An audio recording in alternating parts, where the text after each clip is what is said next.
अस्सलामुअलैकुम नाज़रीन, आओ लिखना सीखें विद जाहिद मलिक के लेसन 17 में खुश आमदीद। नाज़रीन, आज के 17वें या 17वें लेसन में हम जो हर्फ लिखना सीखेंगे वो मीम है। तो मीम इंतहाई खूबसूरत नाम है। इसको निस्बत हमारे नबी पाक सल्लल्लाहु ताला अलैहि वसल्लम हुज़ूर हज़रत मोहम्मद मुस्तफ़ा सल्लल्लाहु ताला अलैहि वसल्लम से भी है। तो मीम का जो हर्फ है ये इंतहाई खूबसूरत है इसी निस्बत से भी, और लिखने में भी बहुत अच्छा लगता है। तो ये आज का हर्फ जो मीम है इसके कवायद व ज़वाबित भी सीखेंगे। लेकिन अगर नाज़रीन आप हमारे इस चैनल पर नए हैं या आओ लिखना सीखें कि आज की वीडियो को आप पहली बार देख रहे हैं, तो आपकी मालूमात के लिए बता दूं कि हमारा जिस तरह आज का ये 17th लेसन है, इसी तरह इससे पहले 16 लेसन्स में हम इसी नस्तालीक जो बुनियादी फ़ॉन्ट है जिसमें उर्दू लिखी जाती है, उसी फ़ॉन्ट के मुख्तलिफ़ हरूफ तहजी को हर्फ ब हर्फ तरतीब वार हम लोग लिखना सीख रहे हैं। एक लेसन में एक हर्फ, जिस तरह आज का 17वां लेसन है इसमें सिर्फ मीम सीखेंगे, इसी तरह हर लेसन में एक एक हर्फ करके सीख रहे हैं और फिर उसके बाद इन हरूफ को जोड़ करके लिखना सीखेंगे। तो आप आज की इस वीडियो को आखिर तक ज़रूर देखें और इसके बाद गुज़श्ता उन लेसन्स को भी ज़रूर देखें और हमारे इस चैनल को भी ज़रूर सब्सक्राइब करें, बेल आइकन प्रेस करें ताकि आपको आने वाले 17 के बाद के जो लेसन्स होंगे उनका नोटिफिकेशन मिल जाए और आपका कोई भी क्लास आपकी मिस ना हो। तो नाज़रीन, आप आज के लेसन में देखेंगे कि हमने जो जिस तरह गुज़श्ता लेसन में भी हम उसके सबसे पहले प्रिंसिपल्स को जानते हैं, थ्योरी जानते हैं। सबसे पहला काम है आपको उसकी परफेक्ट थ्योरी का पता हो। वो लिखने के लिए आपको जो कौन सा हिस्सा पहले लिखना है, कौन सा हिस्सा बाद में लिखना है, किसकी कितनी मोटाई होगी, किसकी कितनी चौड़ाई होगी, तो ये सब चीज़ें सबसे पहले सीखते हैं। तो आओ लिखना सीखें विद जाहिद मलिक। जी नाज़रीन, आज के लेसन में हम मीम लिखना सीखेंगे। तो मीम एक बहुत आसान सा हर्फ है। उसके प्रिंसिपल्स मैं आपको बताऊं तो लोग बहुत तरह से उसको घुमाते हैं, उसके दायरे बनाते हैं, किस तरह से उसको लिखते हैं, लेकिन जो ओरिजिनल और आसान तरीका जो असली तरीका है वो बहुत ज़्यादा आसान है। अगर आप उसके मुताबिक लिखेंगे तो आपका लिखा गया हर्फ इंतहाई खूबसूरत भी होगा और बहुत ज़्यादा आसानी से लिखा गया होगा। तो उसमें एक हिस्सा तो ऑलरेडी आप बहुत सी हरूफ में लिखना सीख चुके हैं। मीम का नीचे का हिस्सा वो आप बहुत तरीक़ों से ऑलरेडी लिखना सीख चुके हैं, लेकिन उसके बारे में फिर भी कुछ थोड़ी सी तफसीलात हैं वो मैं आपको भी बताऊंगा। तो आज का हर्फ लिखना शुरू करते हैं। और सबसे पहले मैं आपको कत के बारे में हर लेसन में जैसे शुरू में बता देता हूं, तो वो आपको अगर मैं कत के बारे में बताऊं तो सबसे पहले जैसे मैंने एक ये चौक लिया, जिस तरह मैं आम तौर पे आप पेंसिल पकड़ते हैं उस तरह पेंसिल पकड़ी और नीचे वाली जो ये दो लाइन उंगलियां हैं उसमें एक चौक और घुसा दिया, तो ये बन गया हमारा बड़ा कत। इसको आप जितना ज़्यादा ये उंगलियां खोलेंगे तो कत उतना चौड़ा हो जाएगा। कत आपको पता है कि लिखने की चौड़ाई को कत कहते हैं, यानी कि निब की चौड़ाई को कत कहते हैं। तो मैं इस चीज़ से लिख रहा हूँ तो ये मेरी निब है और इसकी चौड़ाई इतनी है, तो ये इसका कत ये बनेगा। तो जैसे ही मैं इसको करीब करता जाऊंगा कत छोटा होता जाएगा। इसी तरह मैं ऊपर की दो उंगलियों में चौक रख लूँगा तो ये कत मज़ीद छोटा हो जाएगा। तो इसको और छोटा करते जाएं तो बहरहाल ये सिंपली कत है।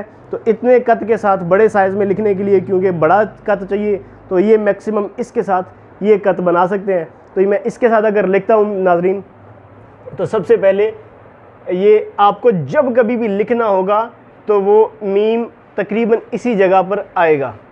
ये यहाँ से जैसे मैं हर्फ शुरू किया तो आपने करना क्या है कि जैसे एक कत, बस एक कत ये लगा लिया। मतलब एक कत जैसे आप नुक्ता लगाते हैं, लेकिन नुक्ता लगाते हुए आप यूं कर्व करते हैं, लेकिन इसको आपने स्ट्रेट देना है, यूं ऐसे स्ट्रेट कत दिया।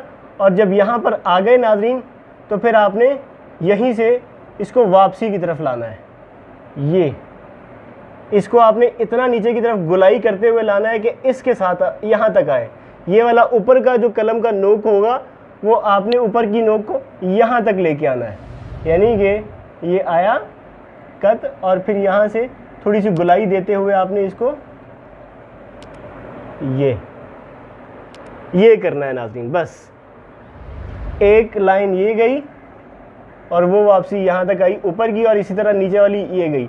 तो आपने इसको यहाँ पर यूँ मिला देना है और इसको यूँ। तो ये आपने देखा कि बहुत ही ज़्यादा आसानी के साथ मीम का ऊपर का हिस्सा लिखा गया। तो ये आपने इतना हिस्सा लिखने के बाद जब ये यहाँ तक ख़त्म हो जाए तो फिर उसके बाद आपने इसी तरह जैसे इतनी चौड़ाई ये थी, आपने कलम का एंगल फिर वही का वही रखना है ये, और बिल्कुल स्ट्रेट लाइन नहीं लगानी, आपने हल्का सा कर्व देते हुए ऐसे ऐसे की तरफ लाना है। बिल्कुल स्ट्रेट लाइन इस तरह करके नहीं लगानी, आपने इसको यूँ करना है कि जैसे ये देखिए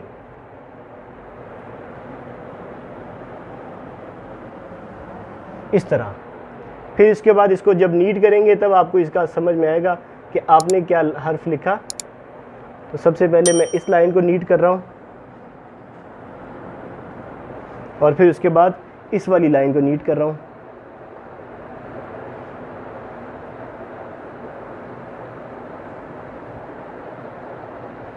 तो ये देखिए नाज़रीन, हर्फ मीम लिखा गया। मैं दरमियान की लाइन को अगर आपकी सहूलत के लिए रिमूव कर दूं कि आपको आसानी से समझ में आ जाए कि क्या लिखा गया है, तो ये देखिए हमारा इंतहाई खूबसूरत सा हर्फ मीम लिखा गया।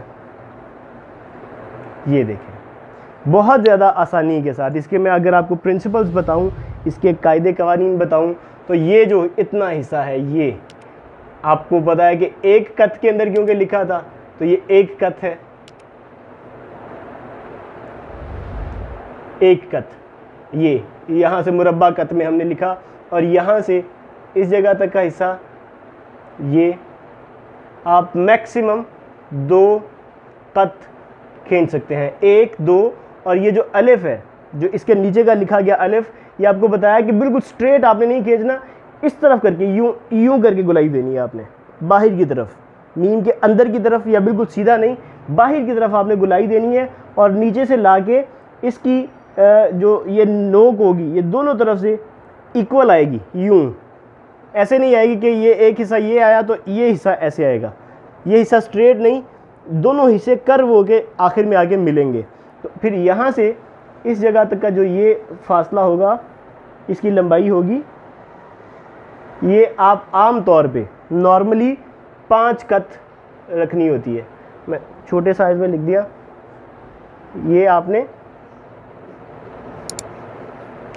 5 कत, इतनी लंबाई 5 कत होगी।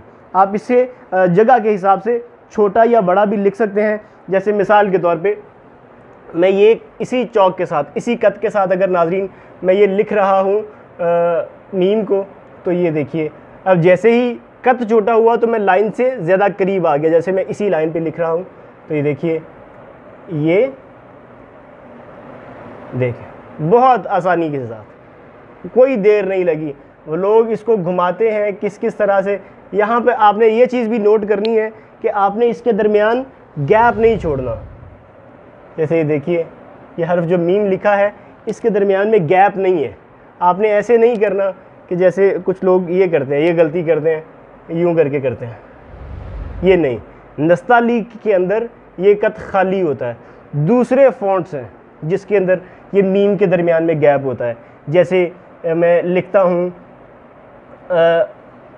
सुलस में, तो ये देखिए सुलस जो दूसरा एक फ़ॉन्ट है उसके दरमियान में ये वाला कत ये आता है, ये सुलस के अंदर होगा कि ये गैप आएगा।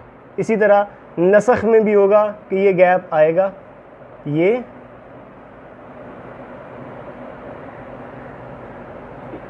दूसरे फ़ॉन्ट के अंदर होता है नाज़रीन, इसके अंदर ऐसे नहीं होगा। ये इसके अंदर हम पूरे का पूरा कत लगाएंगे। नस्तालीक में ये गलती नहीं करनी। मैं दोबारा से दोहरा दूं कि ये मीम का दायरा नस्तालीक के अंदर शो नहीं होता, ये दूसरे फ़ॉन्ट्स के अंदर शो होगा। तो इस तरह यहाँ से हमने अब इसकी 5 कत की नीचे का ये हिस्सा लिख दिया। तो ये देखिए, ये हमारा मीम लिखा गया। ये आप इसको छोटा या लंबा भी कर सकते हैं, वो अपनी जगह के हिसाब से है, लेकिन 5 कत से ज़्यादा लंबा अगर हो तो वो बहुत बुरा लगता है। तो ये आपने देखा कि हमने इसको भी 5 कत के मुताबिक उसी तरह से लिखा। अगर मैं दोबारा से लिखूं यही हर्फ को इससे भी छोटे कत में, तो फिर ये देखिए, ये और फिर यहाँ से आप एक चीज़ यही नोट कर रहे हैं कि मैं यहीं से डायरेक्ट नीचे को नहीं लिख रहा। मिसाल के तौर पे जो अगर गलती आपको मैं निशानदेही भी कर दूं कि जैसे ये, और मैं यहीं से ऐसे कर दूं, तो ये देखिए इसमें और इसमें कितना ज़्यादा फ़र्क है कि ये मैंने बिल्कुल स्ट्रेट नीचे कर दिया, ये गलत हो गया। ये जो गोलाई गोल होते होते नीचे को आए, यानी कि ये आए ऐसे, ये सही लगेगा, ये गलत लगेगा, ये सही है। इसी तरह मैं आपको बताऊं कि अगर किसी भी हर्फ के आखिर में नाज़रीन अगर मिसाल के तौर पे मीम आएगा तो मीम अपनी इसी जगह पर ही मौजूद रहेगा। मिसाल के तौर पे जैसे एक लफ्ज़ है, नाम है तबस्सुम, तबस्सुम के आखिर में मीम आता है, तो सबसे पहले मैं ते लिखूँगा, ये ते, उसके बाद ये बे और ये सीन के दो बंद, तो ये देखिए मीम अपनी जगह पर आ गया। मैं उस जगह से हर्फ को मुझे शुरू करना है कि मीम अपनी ही जगह पर आए, और फिर उसके बाद ये देखिए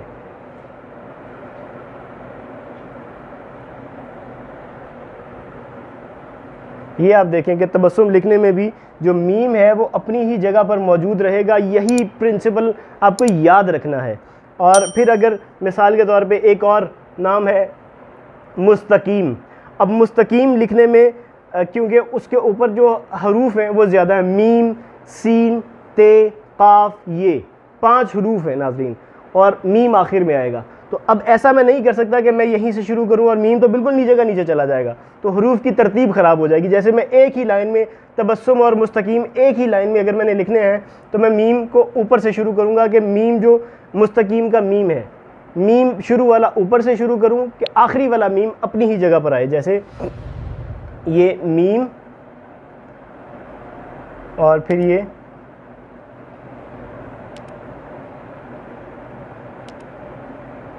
मुस और ये आगे ते, ये ते का बंद आ गया, और फिर उसके बाद ये काफ और ये, तो ये देखिए मीम अपनी ही जगह पर आ गया। उसी तरह से इसको आना भी इधर ही चाहिए था। और ये देखिए कि आपको एक चीज़ नज़र आएगी कि ये बड़े सिस्टमाइज्ड और ऑर्गेनाइज्ड आपको लग रहा होगा कि कोई दोनों हरूफ ऊपर नीचे महसूस नहीं हो रहे। तो ये देखिए इसके ऊपर के 2 ते और काफ के 2 नुक्ते और फिर ये के 2 नुक्ते, मुस्तकीम। ये आप देख रहे हैं कि दोनों हरूफ, हालांकि ऊपर का हिस्सा जो है हरूफ है वो बड़े हैं, लेकिन मीम अपनी जगह पर मौजूद है, तो लफ्ज़ बिल्कुल एक जैसे, एक चौक के साथ, एक कत के साथ लिखे हैं, तो हर्फ एक जितने ही रहेंगे, इसको छोटा बड़ा नहीं करना। तो ये सिंपल से उसूल थे। आपने यही चीज़ देखी कि ये यहाँ तक ये हिस्सा भी, इसमें भी 5 कत का ही रहा, 5 कत, और ये वाला हिस्सा 1 कत के अंदर ही रहेगा, और ये 2 कत के अंदर। हर्फ छोटा हो या बड़ा हो इससे फ़र्क नहीं पड़ेगा, सिर्फ़ और सिर्फ इस चीज़ का फ़र्क पड़ेगा कि अगर कत बड़ा है तो हर्फ बड़ा होगा, लफ्ज़ बड़ा होगा, अगर कत छोटा है तो लफ्ज़ छोटा होगा। जैसे कि ये छोटे कद के साथ लिखा तो मीम छोटा हो गया, ये बड़े चौक के साथ, पूरे चौक के साथ लिखा तो ये बड़ा, और अगर इससे भी बड़ा लिखेंगे तो इससे भी, अगर मिसाल के तौर पे मैं इससे भी आपको नाज़रीन बिल्कुल छोटे साइज़ में लिख के दिखा दूं तो ये देखिए बिल्कुल छोटा साइज़ है। मिसाल के तौर पे अगर मैं इसके साथ लिखता हूँ मीम तो भी इसी तरह ये बिल्कुल छोटे साइज़ में, देखें उसी तरह से, वही कायदे कानून उसी तरह से बिल्कुल सिंपल। एक बार आपने यूं ये लिखना है, इस तरफ को गए और दूसरी तरफ इस तरफ को आए, बस ये करना है आपने। और ये ऐसे नहीं करना है यूं करके, इस फ़ॉन्ट में ऐसा नहीं होता। एक और फ़ॉन्ट है ख़त दीवानी, उसमें मीम इस तरह से लिखा जाता है, जैसे कि ये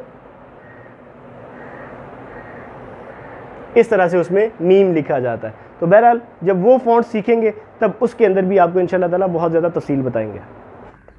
जी नाज़रीन, आपने आज के लेसन में अभी देखा कि हमने सबसे पहले जो हर्फ मीम था उसको कैसे लिखा जाएगा, लाइन के ऊपर उसकी तरतीब क्या होगी, पोजीशन क्या होगी। आपने जो लाइन की पोजीशन है नाज़रीन, उसको ज़रूर भी ज़रूर जहन में रखना है ताकि आपकी लिखाई ऑर्गेनाइज्ड हो जाए, तरतीबवार लिखा हुआ आपका।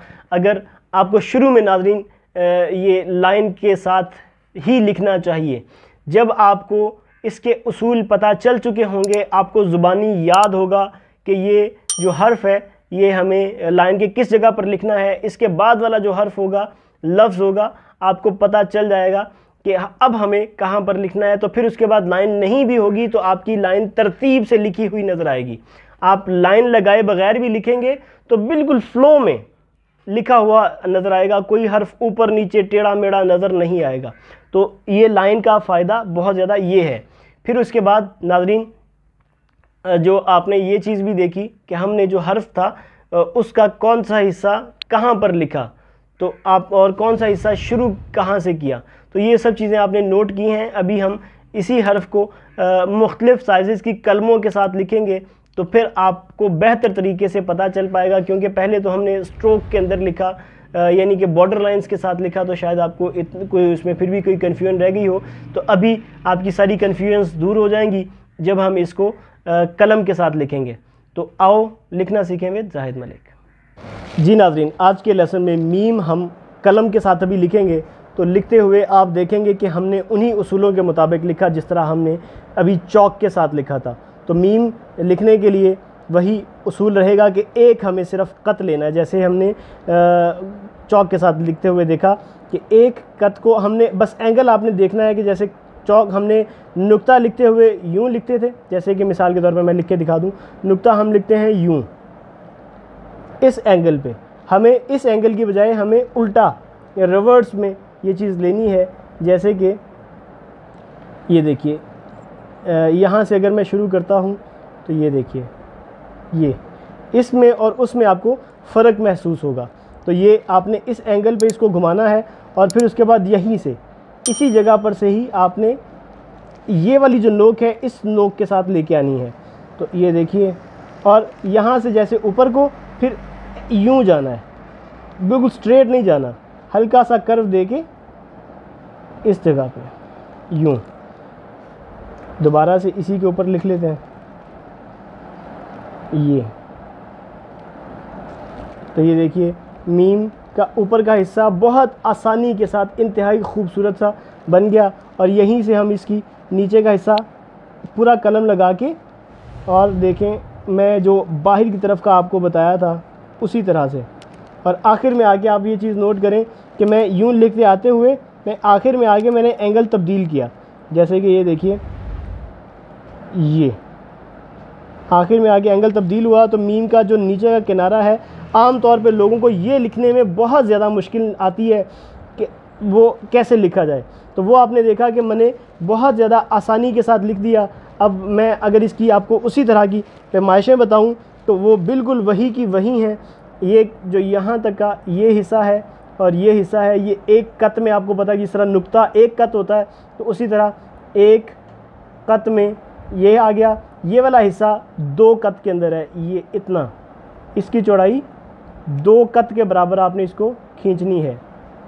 और ये जो है ये आप अपनी मर्ज़ी के हिसाब से इसको छोटा या बड़ा कर सकते हैं, लेकिन आम तौर पे ये 5 कत के अंदर लिखा जाएगा। नाज़रीन अभी मिसाल के तौर पे मैंने ये इस साइज़ से लिखा, 21 mm से छोटे साइज़ से अगर मैं लिखता हूँ तो फिर भी देखिए उसी उसूल के मुताबिक उसी तरह से ये ऊपर का किनारा गोल करके थोड़ा सा राउंड में, फिर उसके बाद यहीं से हम वापसी नीचे की तरफ। अभी भी ये देखिए मैंने बिल्कुल स्ट्रेट नहीं लाया, आपको थोड़ा सा महसूस हो रहा होगा कि मैंने हल्का सा इसको कर्व दिया है।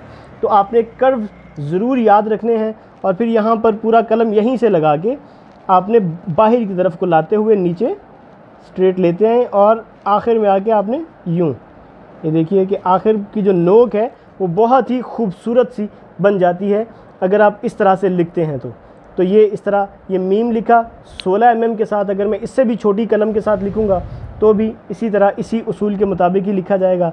जैसे कि ये कलम लगाया और उसी तरह से मैंने इसको ये, और फिर उसके बाद अगर मैं यहाँ पर इसके नीचे का हिस्सा लिखूँ तो ये देखिए मीम। उसी तरह से बिल्कुल सेम टू सेम, कोई तब्दीली नहीं है। अगर इसी में जैसे ख़त्म रसूल जैसे होता है तो मैं खे और ते लिखूँगा तो इसी के ऊपर ही यहीं पे लिखा जाएगा। ये देखिए मीम अपनी ही जगह पर मौजूद रहेगा, मीम में तब्दीली नहीं होगी। ये चीज़ सिर्फ दिखाने के लिए, ये देखिए ये ऐसे खे का एक नुक्ता और ते के दो नुक्ते, ये आपको लिखना नहीं है, ये मैं सिर्फ बताने के लिए कि मीम अपनी ही जगह पर कैसे रहेगा। तो ये देखिए कि हमने इसके ऊपर का हर्फ साथ में जोड़ दिया तो ये हमारा जो हर्फ है वो वहीं का वहीं है, जबकि लफ्ज़ हम इसी तरह साथ में लिख सकते हैं। अगर इसी तरह मैं इससे भी छोटे कलम के साथ लिखूं तो भी इसी तरह इसी उसूल के मुताबिक मीम लिखा जाएगा। ये देखिए ये राउंड, उसी तरह कर्व को आपने ज़रूर याद रखना है कि हमने कर्व के अंदर लिखा, और फिर उसके बाद मीम को ये देखिए। अब मिसाल के तौर पे मैं मीम का ये नीचे का हिस्सा ये 3 कत में लिखा तो ये 2 कत में है, आप इसको जगह के हिसाब से ये 3 कत में लिखा गया। नाज़रीन इतना भी लिख सकते हैं, लेकिन खूबसूरत ये जगह की सिर्फ मजबूरी की वजह से मैं बोल रहा हूँ, वरना आप इसको 5 कत में ही लिखेंगे तो ही अच्छा लगेगा। जैसे कि ये है इस तरह से, ये मीम इससे भी छोटे साइज़ में लिख दिया। अगर नाज़रीन मैं इस मीम को इससे भी छोटा लिखूँ तो वो भी इसी तरह इसी कानून के मुताबिक लिखा जाएगा। ये और ये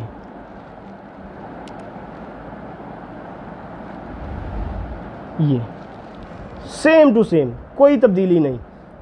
और एक चीज़ ये आपको नज़र आ रही है, लाइन का फ़ायदा ये है कि सारे मीम चाहे बड़ा है या छोटा है उसी तरतीब पे मौजूद है। इसी तरह आप किसी लाइन में अगर लिख रहे हैं, मिसाल के तौर पे लिखते हुए कोई आपने हर्फ लफ्ज़ या बड़ा लिखा तो वो भी तरतीब से लिखा हुआ नज़र आएगा। इसका फ़ायदा सबसे बड़ा ये होगा।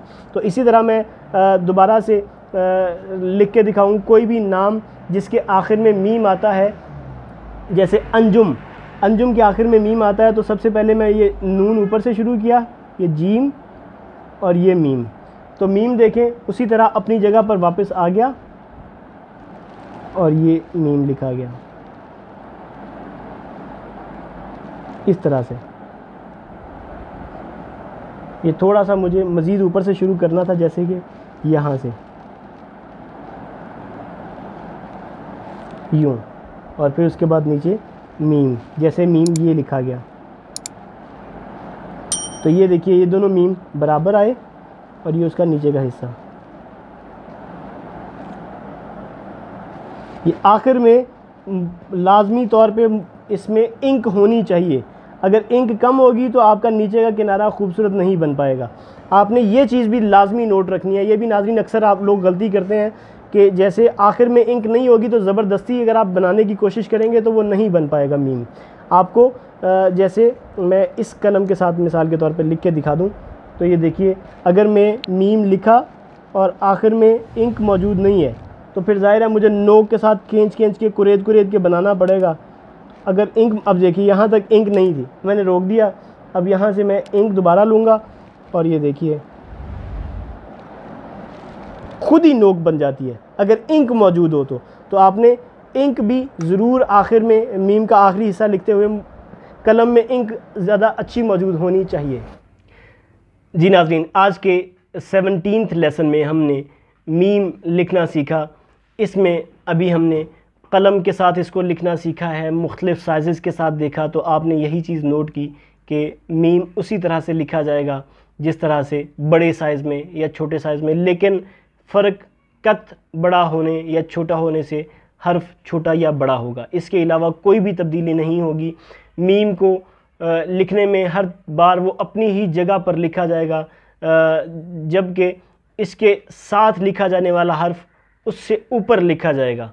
यानी कि ऐसा नहीं होगा कि हम जहाँ से मीम लिखना शुरू कर रहे हैं वहीं से हम, जैसे लफ्ज़ मुस्तकीम है तो मुस्तकीम जहाँ से मीम शुरू करना था वहाँ से मुस्तकीम लिखना शुरू कर दिया तो ये गलत हो जाएगा। तो आखिर का जो मीम होगा वो बिल्कुल नीचे की तरफ लिखा जाएगा। तो ये गलत हो जाएगा। हमने तरतीब को भी ज़रूर याद रखना है। तो आप को मैं हर बार की तरह यही सजेस्ट करता हूँ कि आप कलम के साथ लिखें। कलम के साथ लिखना आपके लिए ज़रूरी है, क्योंकि आप सीखने के मराहिल में हैं। लर्निंग प्रोसेस में आपको उसी चीज़ के साथ लिखना चाहिए जिसमें आपके हाथ में फ़्लो भी आए, आपको लिखा गया हर्फ उसकी चौड़ाई का बाकायदा पता चल पाए। तो क्योंकि कलम का कट ज़्यादा चौड़ा होता है, आमतौर पे कट वाले मार्कर भी हों, वो इतना चौड़ा आपको कट वाला मार्कर कभी भी नहीं मिलता। तो ये वाला कट वाला मार्कर लेने की बजाय आप कलम के साथ लिखें, जो कि बहुत ज़्यादा सस्ता भी आपको मिलेगा। यानी कि कलम तो आपको पता है कि ये बांस की कलम होती है, ये आमतौर पे बुक शॉप से मिल जाती है। और जैसे पाकिस्तान में लाहौर के उर्दू बाज़ार से तो बहुत ज़्यादा नॉर्मली, इसी तरह आप पाकिस्तान के किसी भी शहर में हैं तो आपको किसी भी जो आपके शहर में किताबों की एजुकेशन से मुताल्लिक़ जो मार्केट होती है वहाँ से बड़े आसानी से मिल जाता है। इसी तरह इंडिया में भी आप किसी भी शहर में हैं तो आपको कलम आसानी से मिल पाएगा। जो बुक्स की या एजुकेशन से रिलेटेड जो मार्केट्स होती हैं उनमें से आपको कलम बहुत आसानी से मिल पाता है। तो आप कलम के साथ लिखें, आपको फ़्लो बेहतर नज़र आएगा, आपको चौड़ाई बेहतर नज़र आएगी। इसमें सबसे बड़ा फ़ायदा ये होता है नाज़रीन कि कलम जो होगा, कलम के जो नोकें होती हैं, ये निब होती है, ये लकड़ी की बनी होती है, हार्ड होती है। जबकि मार्कर वगैरह फॉर्म टाइप किसी चीज़ से बनता है तो वो आमतौर पे कुछ लाइनें लिखने के बाद, कुछ जुमले लिखने के बाद उसकी नोकें ख़राब हो जाती हैं। तो आपका लिखा गया हर्फ आपने चाहे पूरा सही लिखा हुआ हो, तो उसकी नोकें ही सही नहीं होंगी, तो आप जितना भी अच्छा लिख रहे होंगे तो जाहिर है वो पूरी तरह चौड़ाई नहीं दिखा पाएगा। तो ये बहुत ज़्यादा मेजर फ़र्क होता है। तो आपको सबसे पहले कलम के साथ प्रैक्टिस करनी चाहिए। लेकिन अगर आप कलम के साथ नहीं लिखना चाहते या नहीं लिख पाते, इंक संभालना आपके लिए मुश्किल है, पेज को मैनेज करना मुश्किल है, बैठना इस तरह मुश्किल है, तो आप फिर कट मार्कर वगैरह के साथ या पेन वगैरह के साथ, इन चीज़ों के साथ भी लिख सकते हैं। तो आज के लेसन में अभी हम आज का हर्फ मीम जो है इसको मोटे, छोटे और उससे भी छोटे साइज़ के कट मार्कर्स के साथ लिखेंगे, और साथ में पेन, पॉइंटर और पेंसिल वगैरह के साथ कैसे लिखा जाएगा उसको भी अभी सीखते हैं। तो आओ लिखना सीखें में जाहिद मलिक। जी नाज़रीन, आज के 17th लेसन में अभी हम मीम को मुख्तलिफ साइज़ के कट मार्कर के साथ लिखेंगे और पेन वगैरह के साथ लिखेंगे। तो आपने उसी उसूल के मुताबिक लिखना है जो आपने अभी सीखा। अगर मैं मिसाल के तौर पे इस लाइन पे लिख रहा हूँ तो मैं यहाँ से हर्फ को शुरू करूँगा, क्योंकि ये मेरी लाइन है तो मुझे तकरीबन 1.5 गज के फासले से शुरू करना चाहिए। और उसी तरह देखिए मैं ऊपर से नीचे को हल्का सा कर्व दिया, जैसे नुक्ता ऐसे को कर्व है, इसी तरह ये उल्टा कर्व है। यूँ करने के बाद फिर इसको हल्का सा आपने कर्व देना है, ये देने के बाद फिर यहाँ से आपने इसको नीचे इस तरह की गोलाई लाते हुए, ये देखिए इसी तरह से लिखना है। ये मीम बिल्कुल ज़बरदस्त परफेक्टली मीम लिखा गया। इसके अलग अलग मैं तीनों जुज़ को लिखूं तो ये देखिए सबसे पहला मीम का ये जुज़, फिर उसके बाद ये अलग अलग दिखाने के लिए ये देखिए ऐसे आएगा, बिल्कुल स्ट्रेट लाइन नहीं है। फिर उसके बाद ये लाइन ऐसे आएगी इस तरह से। ये इन तीनों को जब जोड़ेंगे तब ये उस तरह से बनेगा जो अभी हमने लिखा। और फिर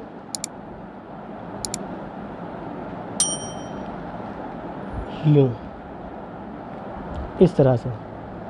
तो ये आपने देखा कि दोनों मीम अगर एक कट के साथ लिखे जाएं तो एक ही तरह से, एक ही उसूल के मुताबिक होंगे, जबकि इसका जो ये हिस्सा होगा नाज़रीन वो भी उसी तरह, जिस तरह बड़े चौक के साथ लिखते हुए तब्दील नहीं हुआ, उसी तरह से ये भी एक कत में, ये एक कत में लिखा गया नाज़रीन।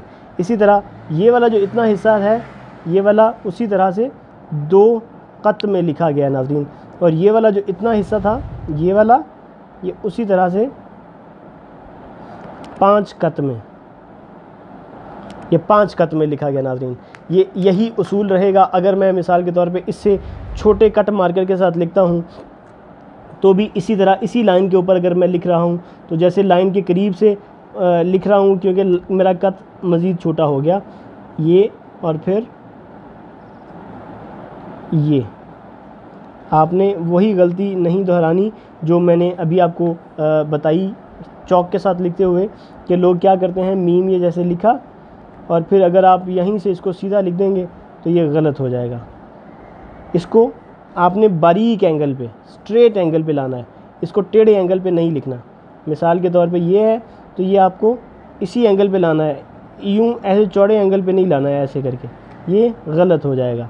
आपने एंगल का भी ज़रूर ख्याल रखना है और ये चीज़ का भी ख्याल रखना है कि ये यहाँ पर आप ऐसे स्ट्रेट ना लिखें, ये भी गलत होगा। ये आपको थोड़ा सा थिकनेस के साथ और बाहर की तरफ ये यूँ इस तरह से लाइन ये लानी होगी, स्ट्रेट नहीं, हल्का सा कर्व दे के। अगर मैं इसी हर्फ को इससे भी छोटे कट के साथ लिखता हूँ, मीम को 2 mm के साथ, जैसे ये देखिए ये 2 mm है, तो 2 mm के साथ अगर मैं लिखूँ तो ये कट क्योंकि छोटा है, पहले 3 mm था और भी लाइन के ज़्यादा करीब से शुरू किया और फिर ये हमने ये लिख लिया मीम। उसी तरह से एक कत वो, 2 कत के अंदर इसकी दायरा और 5 कत का मीम का ये हिस्सा। इसी तरह अगर मैं इसके साथ मैं अगर मिसाल के तौर पे लिख के दिखाता हूँ, जो भी हमने हर्फ लिखा, जैसे तबस्सुम लिखा तो ते यहाँ पर आया और मीम उसी तरह से अपनी जगह पे इस तरह। इसी तरह अगर मैं इससे भी छोटे कट यानी कि इसके साथ 1 mm के साथ लिख रहा हूँ तो फिर भी उसी उसूल के मुताबिक यूँ लिखा जाएगा। ये देखें नाज़रीन, आपने इन चीज़ों का ज़रूर ख्याल रखना है। और अगर मैं आज के हर्फ को आम पेंसिल के साथ लिखूं तो फिर आपने देखें इस तरह से मीम लिखते हुए आखिर में इंक ज़रूर होना चाहिए। जैसे कलम के अंदर देखें, पेन के साथ लिख रहा हूँ तो आखिर में इंक मौजूद है तो सही से लिखा जा रहा है। तो इसी तरह से जैसे ख़त्म, इसी तरह चहलम के अंदर भी जैसे होता है तो ये इतना हिस्सा ऊपर आ गया, जबकि मीम जो होगा वो अपनी ही जगह पर रहेगा, चहलम। इसी तरह जब तरतीब के साथ लिख रहे होंगे, लाइन के साथ लिख रहे होंगे तो मीम इस जगह पर लिखने का फ़ायदा ये होगा कि तमाम जो हरूफ होंगे वो बड़े तरतीबवार नज़र आएंगे। जी नाज़रीन, आपने आज के लेसन 17th लेसन में, 17वें लेसन में देखा कि हमने जो हर्फ मीम है इसको हर तरह से लिखना सीखा है। नाज़रीन, मुख्तलिफ हरूफ के साथ जब जोड़ के मीम को लिखा जाएगा, मीम किसी लफ्ज़ के या नाम के शुरू में आएगा तो कैसे लिखना है, दरमियान में आएगा तो कैसे लिखना है, आखिर में आएगा तो कैसे लिखना है। आखिर में तो आपने सीख लिया, बाकी के जो तरतीब होंगी वो इसकी बाकायदा अलग से एक्सरसाइज होगी, उसमें हम सीखेंगे। तो आपने हमारे कोई भी लेसन को मिस नहीं करना, कोई भी हर्फ को आपने मिस नहीं करना। ऐसा नहीं है कि आपने आज का लेसन स्किप कर दिया, कोई नहीं कि मतलब ये पहले सीखा हुआ ही है, ऐसा नहीं है। हर लेसन में अलग कुछ है। ऐसा नहीं होगा कि जैसे हमने गुज़श्ता लेसन में बिलफर्ज लाम लिखना सीखा, अभी भी लाम लिखना सीख रहे हैं, यूँ नहीं होगा। हमने जिस लेसन पे हैं उसमें उसी हर्फ को डिस्कस करते हैं, उसी के बारे में बात करते हैं और उसी को सीखते हैं। तो आपने मीम को देखा कि हमने हर तरह से हर चीज़ के साथ, हर साइज़ के साथ तकरीबन लिखने की कोशिश की है। एक उसूल जो आपको बुनियादी तौर पे बता दिया, इसी उसूल को आपने याद रखना है कि इसके कत कितने साइज़ के होंगे। बस ये कत आपको पता चल पाए तो मिसाल के तौर पे ये कलम है, ये उसका कत है, मिसाल के तौर पे इसके साथ लिखूँगा तब भी उसी उसूल के मुताबिक। इससे बड़ा कत है, मिसाल के तौर पे मैं ये बिलफर्ज ये 2 चॉक्स जैसे मैंने पकड़े तो उसी तरह मैं अगर इन 2 पकड़ता हूँ तो ये कत इतना चौड़ा है। जिस तरह मैंने शुरू में 2 कत को पकड़ा, उस तरह अगर मैं इन 2 को पकड़ूं और यहाँ पर मैं पेंसिल्स को बांध लूँ तो ये कत इतना चौड़ा बन जाएगा और लफ्ज़ इतना बड़ा लिखा जाएगा। तो ये इसमें भी कोई मुश्किल नहीं होगी अगर आपको कतों का पता है। कत पता है कि ये 1.5 कत, 1 कत में मीम का ऊपर का हिस्सा है तो बिल्कुल उसी तरह से लिखा जाएगा, लेकिन कत बड़ा है तो लफ्ज़ बड़ा है, बस इसके अलावा कुछ भी तब्दीली नहीं होगी। तो बहरहाल आज के लेसन में हम फ़िलहाल यही सीख रहे हैं मीम को, लेकिन मैं पेरेंट्स से गुजारिश करता हूं कि आप अपने बच्चों को खूबसूरत लिखने की तरफ राग़िब करें और आप उनको हमारे इस चैनल के बारे में बताएं। आप उनको हमारी शॉर्ट वीडियोस दिखाएं, जो आओ लिखना सीखें कि यूट्यूब चैनल के शॉर्ट वीडियो के सेक्शन में बहुत सी वीडियोस आपको मिलेंगी। इसी तरह अगर आप फेसबुक यूज़ करते हैं तो फेसबुक में भी आप आओ लिखना सीखें टाइप करके सर्च करेंगे तो टॉप पे हमारा चैनल आएगा, आप उसको भी ज़रूर फॉलो करें, उसकी वीडियोस को भी शेयर करें, लाइक करें। इसी तरह अगर आप आमतौर पे डेली रूटीन में ज़्यादातर टिकटॉक यूज़ करते हैं तो टिकटॉक में भी आप आओ लिखना सीखें टाइप करके सर्च करेंगे तो हमारा चैनल टॉप पे आपको इंशाल्लाह नज़र आएगा और आप उसको भी ज़रूर फॉलो करें। वहाँ पर हमारी वीडियोस को रीपोस्ट करें, फेवरेट्स में ऐड करें, ताकि आप किसी भी सोशल मीडिया पे रहते हुए आप उसका अच्छा इस्तेमाल सीख सकें, आप वहाँ पर सीख सकें। तो बहरहाल आज के लेसन में फ़िलहाल इतना ही। अगले लेसन में इंशाल्लाह ताला दोबारा हाज़िर होंगे। अपना और अपनों का बहुत ज़्यादा ख्याल रखिएगा। अल्लाह हाफ़िज़।